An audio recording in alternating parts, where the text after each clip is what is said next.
Mr. Ben Sharma, how are you? Dr. Nice seeing you. Welcome to Third Eye Africa TV. So this is where Third Eye is. Yes, and we want to know so much about Africa.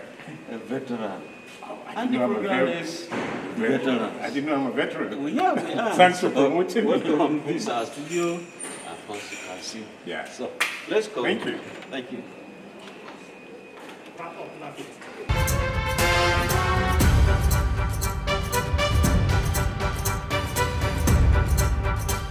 This is Third Eye Africa TV, exposing crime, savaging the nation.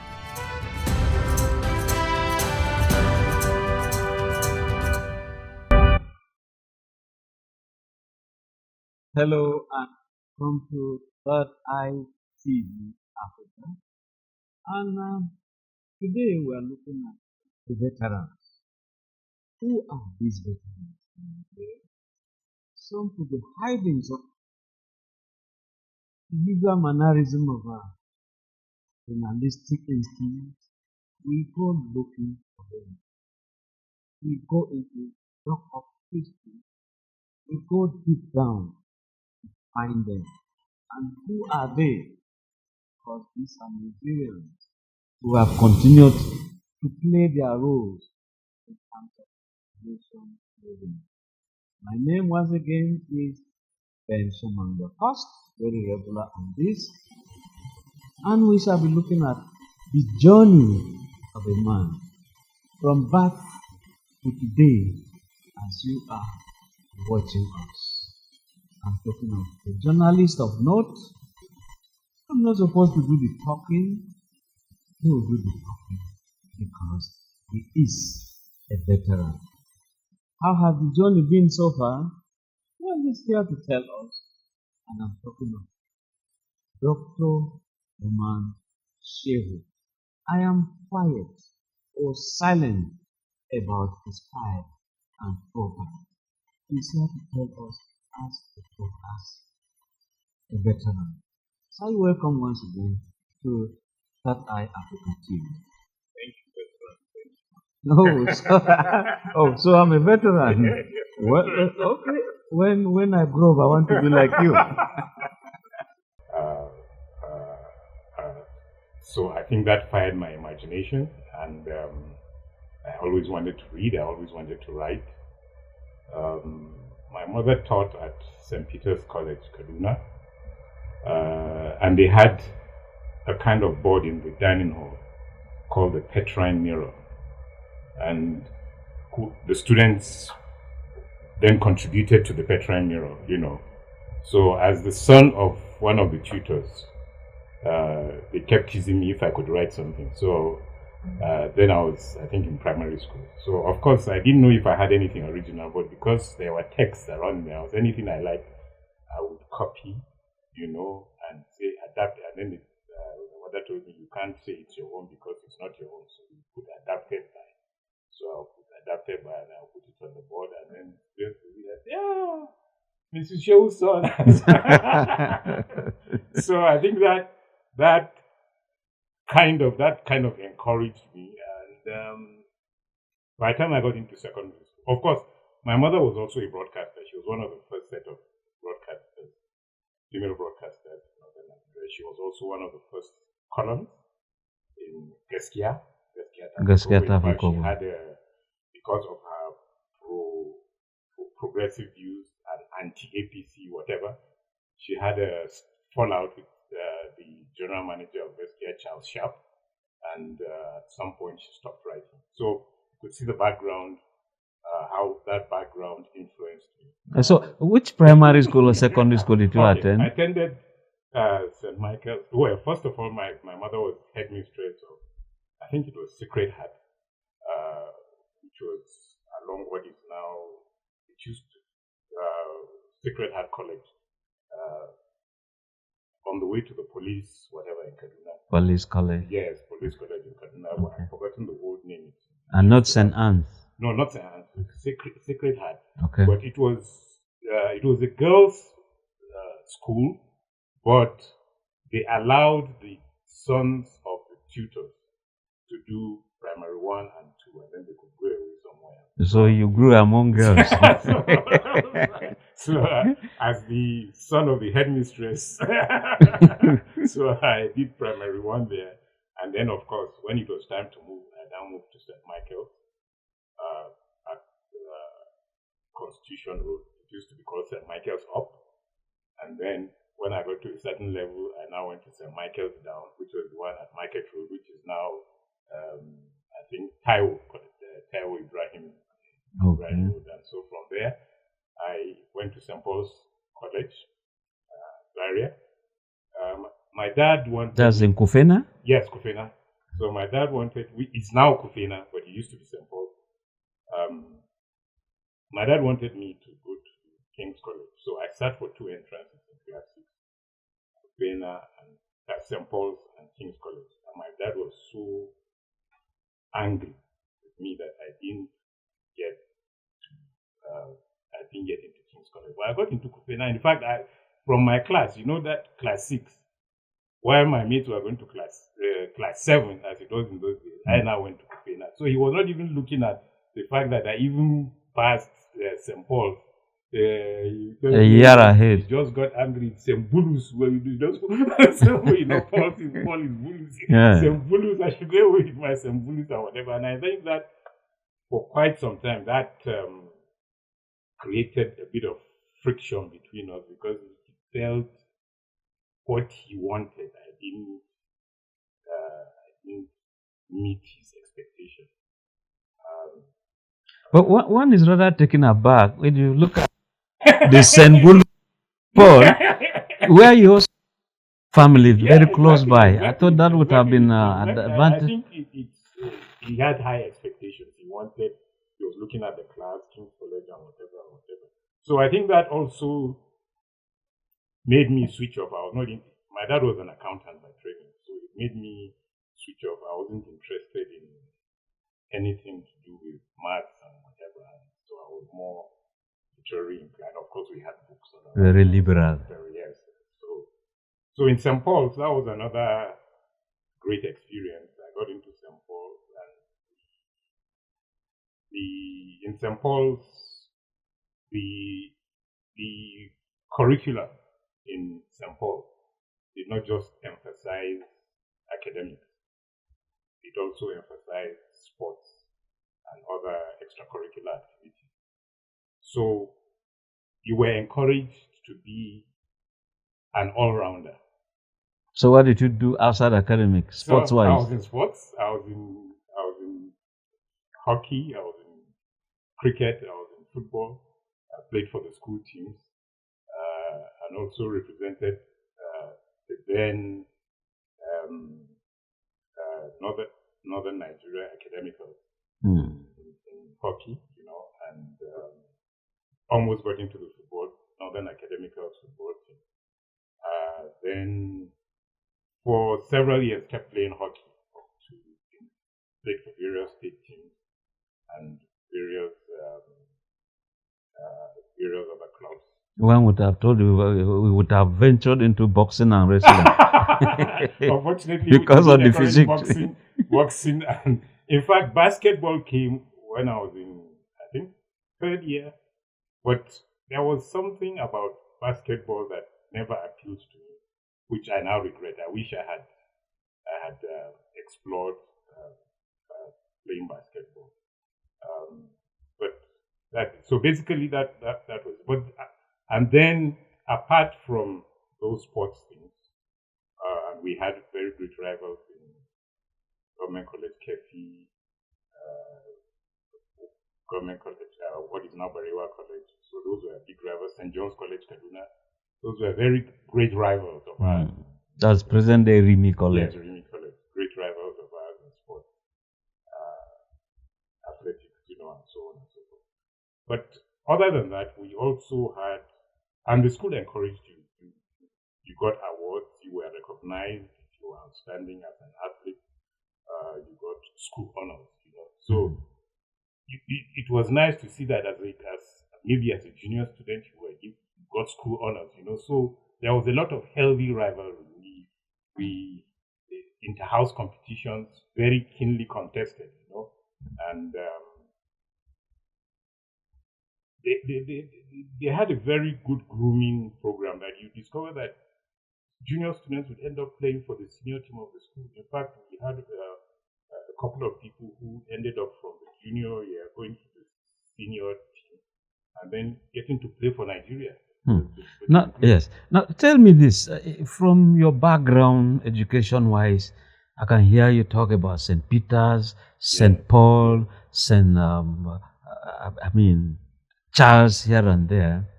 Now, how was it like growing up in a mixed society, Muslims this side, Christians this side, and how was it at that time compared in with fact, today? It was quite interesting because coming from the corner, if you like, being Fulani from the corner, but being minority in my larger family because my side of the family is a religious minority. We're Christians. My larger family are Muslims. But we didn't have the discrimination that we have come to experience now. The very open discrimination and antagonism, which is very prevalent now. We didn't see that. We didn't see that. In fact, my relations would come to the house. My mother would be the one who would cook for them, especially during fasting and so on and so forth. So we didn't see what is now manifesting, or what seems to be now the standard attitude of antagonism between faiths. Indeed, in secondary school, which was a missionary secondary school, St. Paul's, it was an Anglican-run secondary school, there were Muslim students. A vehicle was provided for them in Musasa on Friday to take them to mosque for prayers. Other than that, during fasting, they would be woken up to do their, to have their meals in the early morning hours. And it was also always fun for us because we would also wake up to eat with them. Then we didn't see any. So what went wrong? And not only that, there were school prefects. In fact, school captain, head of the school. We had, at least during my own tenure, during my period in St. Paul's from Form 1 to Upper 6, at least I knew we had about 3 school captains that's the head of whole school for the students that were Muslims.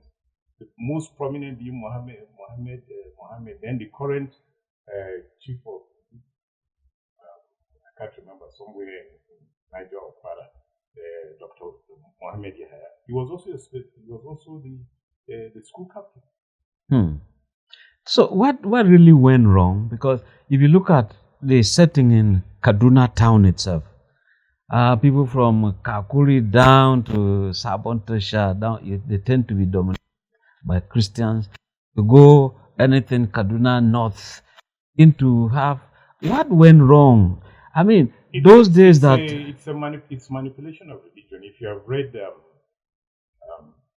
Balausman's text, Manipulation of Religion, clearly states that the elite class found religion a convenient means of manipulation. Remember that when the Civil War started, one of the things that was used to rally the North was that we are brothers.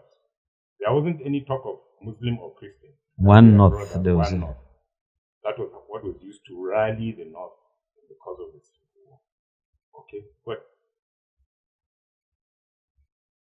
all that broke down because gradually the manipulation, even if the manipulation was there during the Southern period, because this is my own personal position, if really there was genuine concern about the level playing ground, why was the governor of Northern Nigeria not a Christian? That has always been my argument. It's a personal view. Because if you look at it, the same NPC which brought Sultanate to power was started by Fulani Christians. Dr. Russell Diko, okay, R.A.B. Diko, first medical doctor from northern Nigeria, Fulani Christian. And he started what became the Northern People's Congress. And the most he got was, I think, the minister, the Northern Nigeria Minister of Health. And maybe a hall named after him in ABU, and Diko Hall. Small street here, one small street here in Abuja, there you see R.A.B. Diko, because they don't want to mention the roster.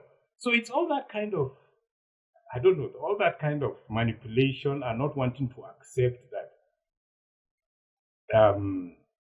that the others exist.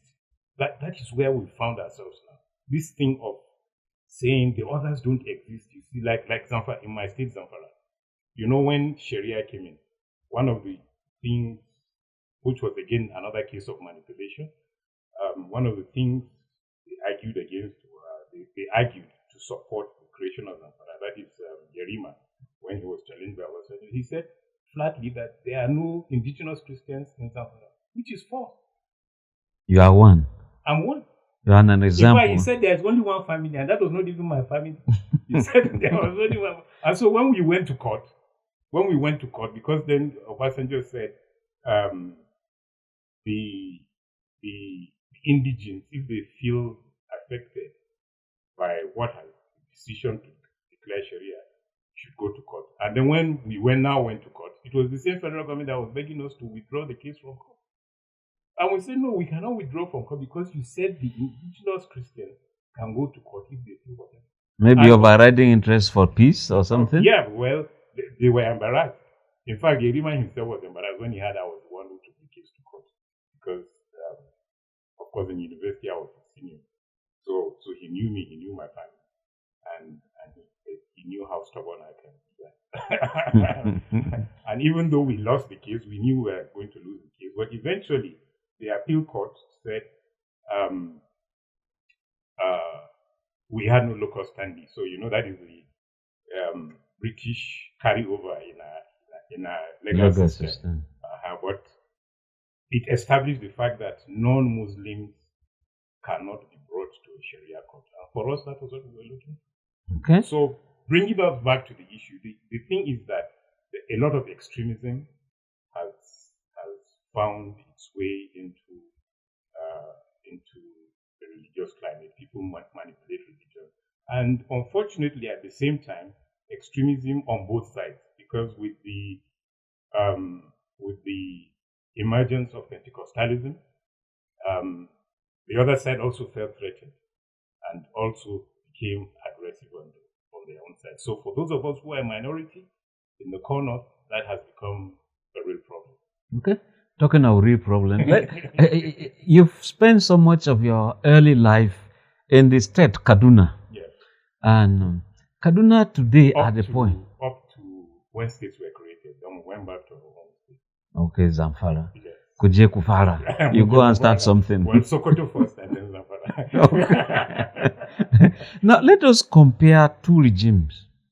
Obasani, current governor, Kaduna State, and El-Rufai. At the point you could see, it was like El-Rufai was drifting away from southern Kaduna. And it looks like today, Obasani is now, trying to bring up everyone on board. What's your assessment? My assessment is, I don't know.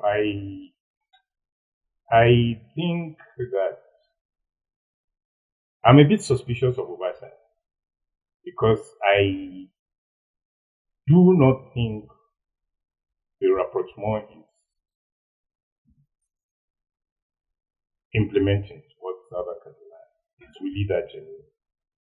Again, it's a case of, for me, I think it's a feeling of manipulation because he wants to consolidate his position.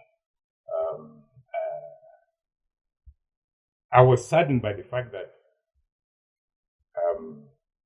his predecessor, El-Rufai, did not try a genuine rapprochement with people of Southern Kaduna, even though he had people in his cabinet and put them in positions of it. But I felt there were other deeper things that needed to be done rather than the cosmetic things that I think Obasani is doing, which I don't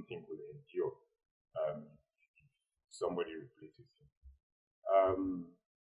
Again, that is a problem. The political leaders don't seem to grow a spine and call a spade a spade. They tend to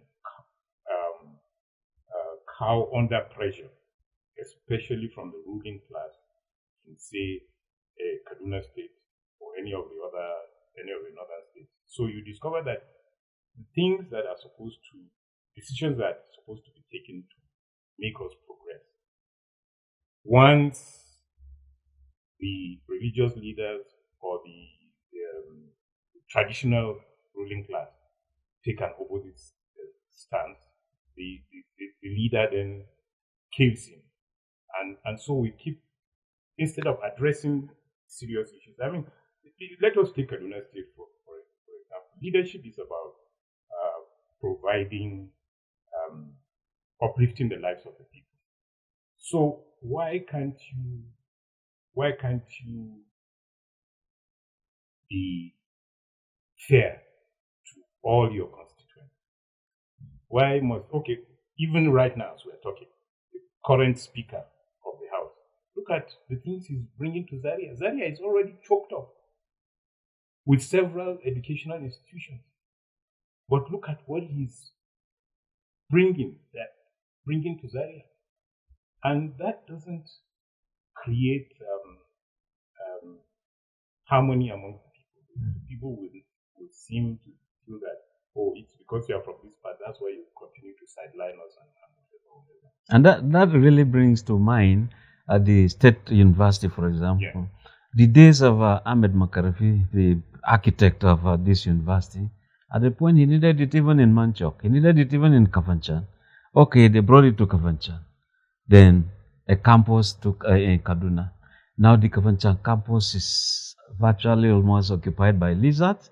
So one would have thought that by now too, that campus should look at the inroads. That's part of why I say I feel Basani is being cosmetic, because they shouldn't have waited if he was being genuine or he's being genuine, he shouldn't have waited until assets were seized and then the federal government, also playing its own politics, decides now to make it a university in southern Kaduna, and then the resources are being poured there.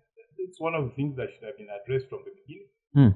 Now, the days of Ahmed Makarfi, for example, when there were crises here and there, he felt that, look, why doesn't the youth should simply have some groups of 10, 20, 25, and they were given some seedlings, given places to farm. Government takes the plows, the caterpillars to do and they did the farming. So they are a kind of brought some peace.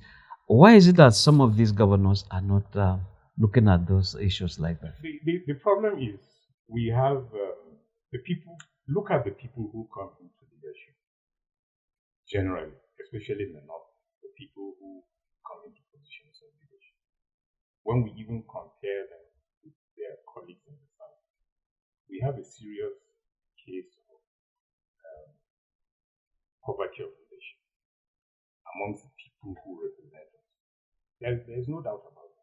And the problem is that because politics has become a profession, and if you have the means or you have the godfather that backs you, you get into that position.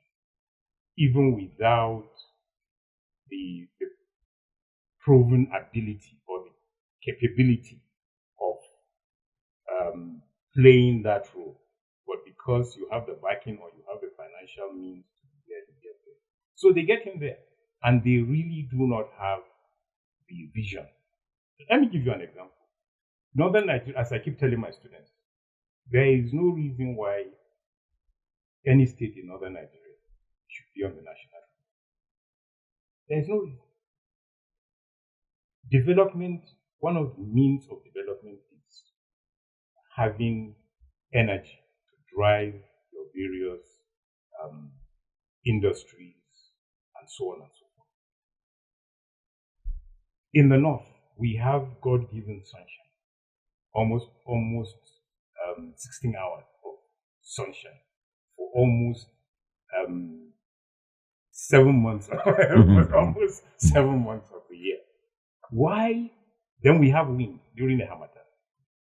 So, and then we have rivers.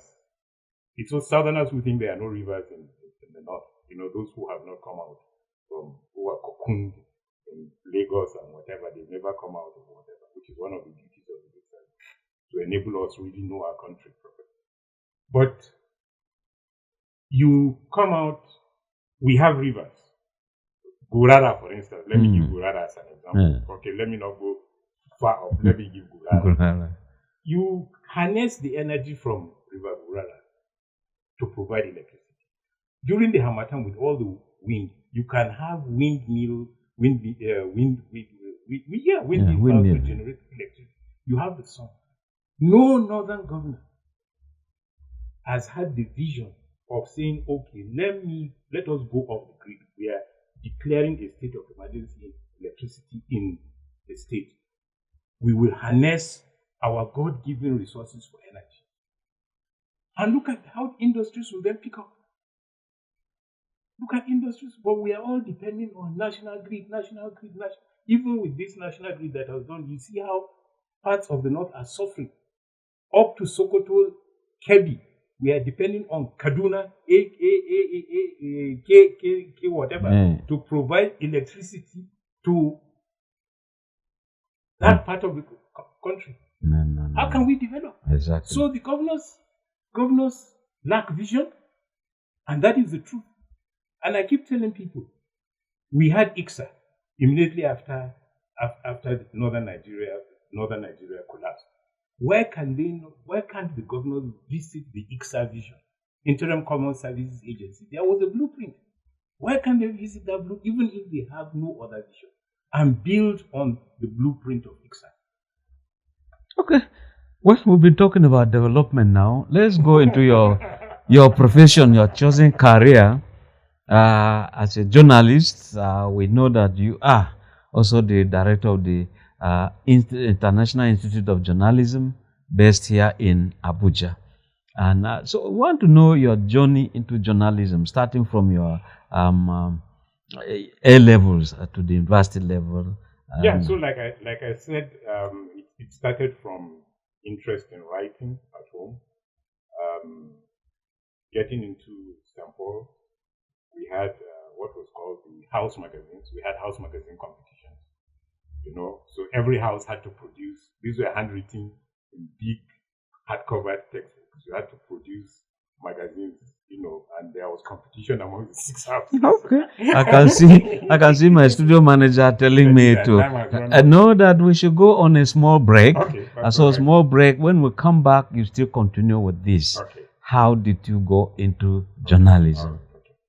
A tashar Third Eye Africa TV za ku rika jin sharhi da fashin baki daga bakin shahararrun 'yan jarida. Masu tushi da lissafi da kafa hujjoji. Kama daga Shu'aibu Mungadi, Dahiru Kera, Nasiru Zaharaddin, Naja'atu Muhammad, Aminu Dahiru, Muhammad Gamawa, Professor Usuji Madena, Dr. Ibrahim Modibo, Zubairu Idris Abdurra'u, Abdullahi Yalwa, da wasu ƙarin masana kan sha'anin siyasa da tsaro da tattalin arziki da zamantakewa a nahiyar Africa. Yes, welcome back. So we are talking about your... Yes, so I was, right from Form 1, I was always in the committee producing the house magazine for my own house, contributing little things because of my interest in music. So I would do short news beats about various musicians. So you can sing now? Maybe some reggae or some Damquero music. We'll do those beats and put into the house magazine. And so that was how the interest kept it. I know in Form 2 also that we had one crazy idea sometime to have a class newspaper. So we'll cut out strips from newspapers, New Nigerian, and all those things, stick them together and put them on the board in the classroom, and so on and so forth. So that by the time I finished HSC, that at that period in time, you would spend 9 months before getting to the university. So my dad got me work in the Ministry of Information and Culture in Sokoto. And to define HSC for the current generator. School, that was the A levels, higher school certificate, which was the equivalent of the British A levels. So then that was the only way you got into the university. You had to do the A levels and get into the university before they started doing the remedial courses and so on and so forth. So I got into the Ministry of Information and worked as a trainee reporter for that 9 months of waiting to go into the university, and it was quite an impactful experience because a lot of the basic things in journalism that I know today, especially news reporting, came from that experience. In fact, when I got to university, it was like, helping with. So which university did you attend? I went to ABU, then Bayero, then University of Nigeria in Nsukka. So it was a big experience because it helped in grounding me in the basics of news writing, for instance, feature writing, and knowing how to do a layout, cropping pictures, those rudimentary ways of planning pages in the past and whatever. I learned all those things within 9 months. And quite impactful. Okay. Now, you are the director of the International Institute of Journalism. Yes. And how will you rate journalism itself as practiced in Nigeria? Absolute freedom, qualified freedom, or we are just everybody free on board? The irony is that today the technological capabilities that are available for journalists are much more than what existed when we started out, so to say. Digitalization has made so many things possible. You can research on your fingertips. Just before we came into the studio, one of your staff wanted to know who I am, so I said, Google my name. And she did that. She started screaming, And in those days, you didn't have that opportunity. Information right on your fingertips. But the discipline of those days is absent now. The discipline, the dedication, and the integrity that goes with the profession these things are largely missing. It's so while there's a lot of creativity because of technology, a lot of razzmatazz, so to say, but the dedication, the decency, the integrity, the discipline, they are all absent. And it's a reflection of the kind of society that we live in now. A lot of our values have been bastardized.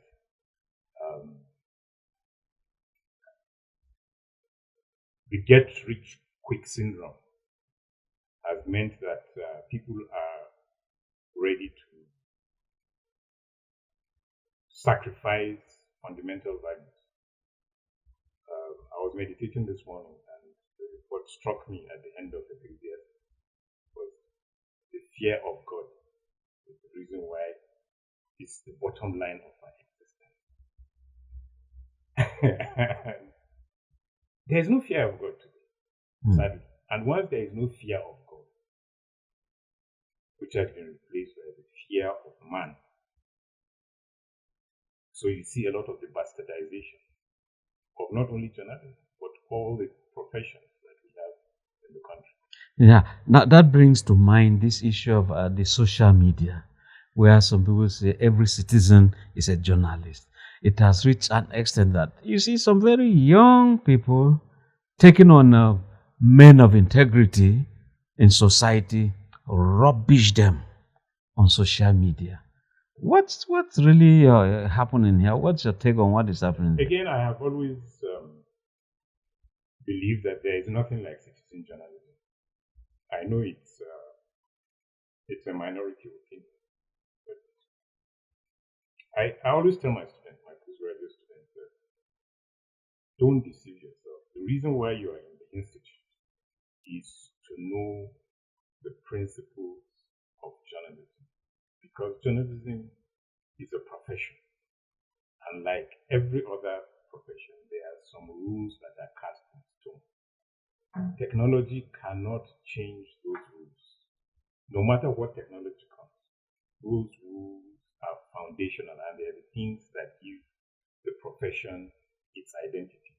Yes, journalism is a liberal profession in that we welcome people from other professions, from other areas to come into journalism, because we want to reflect the news, information about all those other professions through the prism of journalism. But you must know journalism. You cannot go to court simply because you have the wig and the black robe and claim that you're a lawyer and you are representing a client without having gone to the law school, without being certified by the necessary authority for recognizing you as a lawyer. You'll be called a quack. You cannot go and open a surgery, at a hospital and begin to do surgery claiming that you're a doctor when you have not gone to medical school, when you have not even qualified in that area of surgery. But today, journalism is an all-comer affair. Has become an all-comers affair. We have no problem with, that's why I said we have no problem with other people coming to the profession, but they must know the principles of the profession. And that is where the bastardization has come in. People feel because they can write, technology has given them the device to take the picture, to post, they become publishers within seconds and whatever, so they can do anything. No. So the gatekeeping function is gone. Totally gone. So how do we come out of this? Well, fortunately, we have a union of journalists, and I think that is one of the responsibilities of the union of journalists to ensure that people who claim to be journalists are certified. That is one. Two, we must also ensure that the journalists also call themselves to order. In other words, we should be our own ombudsman. Unfortunately, because of the military intervention in the country, the press council became bastardized, and the press council is virtually a toothless bulldog in the country. So anything goes. Nobody is called to order, and that has to change. That has to change. Yes, we are moving gradually to the end. But you see, we can't discuss journalism without discussing politics. Yes. Because if you look at many of the people who fought for Nigerians' independence were journalists. Yes. Awo was one, Samadu was one, Zig was one, Edvan Okoku, all of them, Ajolochuku, Balarabe Musa. The list is on and on. Herbert Macaulay, very many of them. Ademu Alakija, very many. Latif Jakande. Also, now, we are seeing a situation where some people feel that journalists tend to align with a political class, either with a party or a candidate, instead of being very, very neutral. By your own assessment, what is it you've seen in the crystal ball? It's the bastardization, and unfortunately, the way we are going at the moment gives me a lot of cause for concern. I had a heavyweight in a party saying it doesn't matter if Nigeria becomes a one-party state. And I was taken aback because I didn't expect that to come from the person who said it. Because if Nigeria had become a one-party state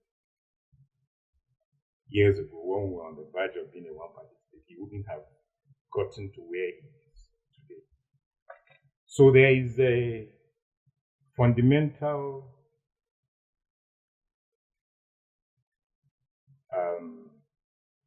attitude of seeking power for the sake of power and not looking at the context within which that power exists. Power is supposed to exist within a democratic setting in Nigeria. And democracy has its guardrails. It is those guardrails that enable you to keep democracy going. So within democracy, you are allowed to have alternative views. The press is supposed to be available as the fourth estate of the realm to allow people to air those views. The press is also responsible for holding accountable those who are in position of leadership, regardless of whether they are in the majority or the minority party. But you see, there's a deliberate collapsing.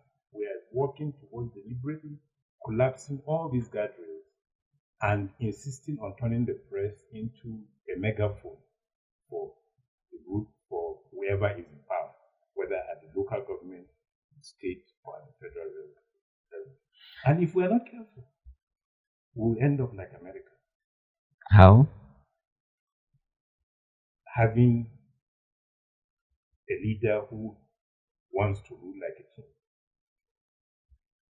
And also waking up to shut down Voice of America. Shut down all the instruments of democracy.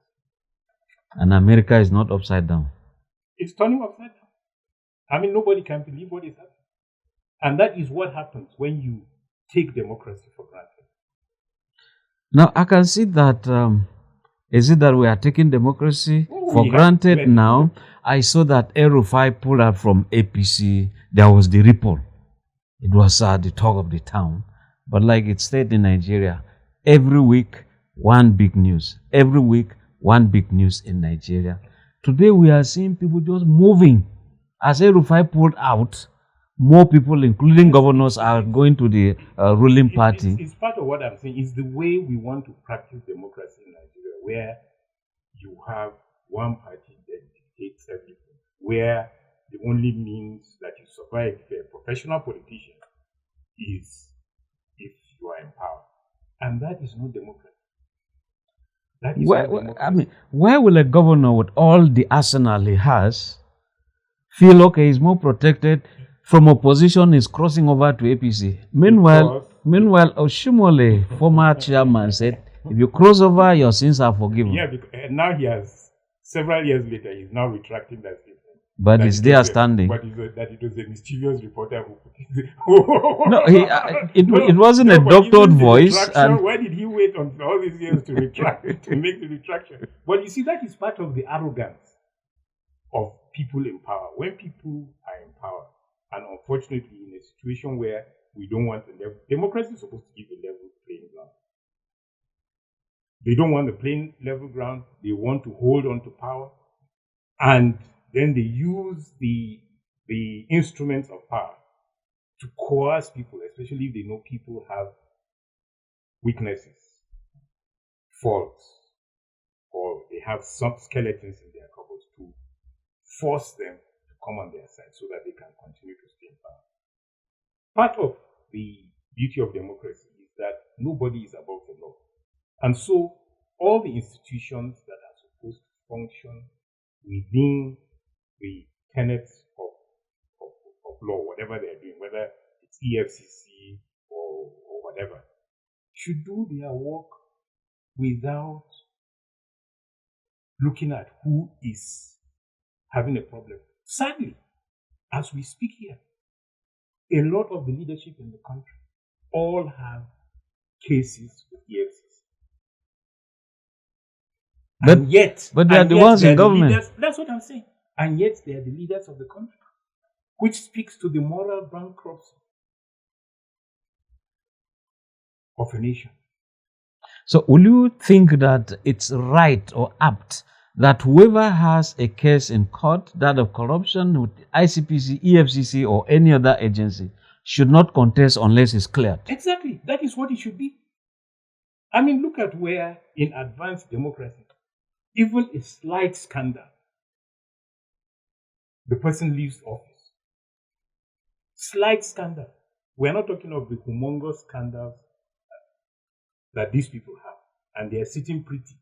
13 years of case with EFCC. It's ridiculous. And they are the ones who call the shots, either in the National Assembly or in some other place. Or they look for refuge in the sitting government. Yes, and that is why most of them want to go back. When they finish their tenure as governors, they now go to the National Assembly. So will you want to support, or, I mean, some people are saying that, look, if you are elected senator or a honorable member or a governor or even a president, you want to shift to another party, first of all, you resign, go and contest. If you win, you now come back. What's your take on this? It's also part of the bastardization of democracy. Like I keep telling you, they're removing the guardrails of democracy. One of the things about democracy is that your party has an ideology, and you follow the ideology of your party.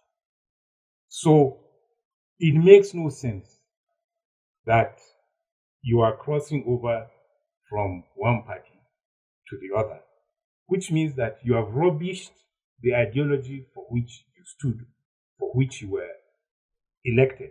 People elected you on the basis of an ideology, not the basis of your personality. They are two different things. It's the ideology first, and then the personality that drives that ideology. But in Nigeria, the party is simply a vehicle to come into power. And like I was discussing with some people some weeks ago, who said, yeah, you seem to be a progressive or whatever, leftist and whatever. I said, yes, that is true. But today in Nigeria, you can't tell the difference between the parties, because the politicians have no loyalty to the ideologies they represent. So if I'm being honest with myself and I was favorable to a party that was left progressive leaning, I do not see the elements of progressiveness today in that party. It's behaving very much like the party it removed. Decadent, no respect for rule of law, using all the instruments of power to violate every sense of leadership in the country. So this last one, as Dr. Emman Shehu, when you look at Nigeria today, where will you want Nigeria to be? Is the movement, according to your own vision, is it right now? The movement is not right. Nigeria has totally failed to fulfill its purpose. But like a Christian that I am, my belief is that God doesn't allow things to happen by mistake. So you're being created as Ben Shaman. God created you for a purpose. And it is left to you to fulfill your purpose. You have to come to a realization of what your purpose is and try to fulfill your purpose as much as you can. So Nigeria didn't emerge as a mistake, as people say. There is no country that is a mistake. It's people who don't know history that say a country is a mistake. Every country is a creation of one form of domination or the other. The history of every country is the creation of one form of colonization or a great Nigerian sage described Nigeria as a mere geographical expression. That was a ridiculous creation. Every country, in that sense, therefore, is a mere geographical expression. It is for us. We found ourselves here. It is for us to fulfill the potential. The potentials in Nigeria are enormous. If the British had known that this was the potential in Nigeria, you think they would have let go? They would not have let go. The mosquitoes dealt with them. The mosquitoes and journalists dealt with them. Yes, they would not have let go. So it is left for us to realize the potential. The problem is, everyone thinks he's better off than the other person. One ethnicity thinks they are more superior than the other, and so on and so forth. Meanwhile, it's all issue of class. The same problems of the ordinary Nigerian in Maradun is the same problem of the ordinary Nigerian in Alo. It's the same problem of the ordinary Nigerian in Modakeke. It's the same problem of the ordinary Nigerian in Mangu. It's the same problem. It's the same elite avarice, the same greed, the same lack of fear of God. So whether we break up into 36 countries, as I keep arguing, once we don't purge ourselves of those things, it's the same thing that we manifest. Let me give you a typical example. When states were created, we used to be 3 regions in Nigeria. Then states were created. Then we were 12 states. Then we became whatever, and we ended up being 36 states. And people are still advocating for more states. It's all selfish. Then, since it's we not the reason why states were created was purportedly for the development of the people. Every state in Nigeria has enough resources for it to survive. Then, if you go to the raw materials development corporation or center, you will see that every state has enough resources for it to survive on its own. Which brings us back to the issue of paucity of leadership. People want to create Gurara State. When they create Gurara State, then they will start saying, oh, you are not from this part of Gurara State. You cannot rule us. You are not from the very same problem. And very, very religious people. When we started this program, I saw and I know you've always been very close to your Bible as a minority from Zamfara State, you know. But one is worried. Is religion actually helping us in this country? Look at what is happening in Zamfara, your state. Look at what is happening in my own state, Kaduna State. Everybody appears to just be on their own, and killings here and there in the midst of people who also call themselves very, very religious. That's what so how do we handle this on a final note? It's all manipulation of religion. Just like every other thing is being manipulated, we're also manipulating religion as a means to power, as a means to sustain superiority, as a means to position ourselves as people who are above others. There is no genuine service to religion, because true religion is supposed to teach one the fear of God, and in the fear of God is the respect for our fellow human beings. So what's your message to your state governor, the governor of Zamfara State? The governor of Zamfara State, my message to him is that, like I've always said, especially those of us from the north, we can only develop if we use all the resources God has given us, especially our human resources, regardless of what their beliefs are. And those who are attacking here and there, your message, advice to them? Sort out your differences. The way you are going about doing these things could even be worse. Other forms of atrocities could arise from other people and could be swept away also. And it is here that we have to thank our guests, a veteran journalist, a teacher, a professional, a believer in God and humanity, who would always wish Nigeria the best of the best. I want to thank you, Dr. Emman Shehu, the Zamfara man, the Nigerian, the humanist. Thank you for coming to Third Eye Africa TV. Thank you very much for having me on your program. Thank you, the veteran. My name is Benjamin. Keep listening, keep watching, keep following us on this platform and many other social platforms. Thank you very much, and bye for now.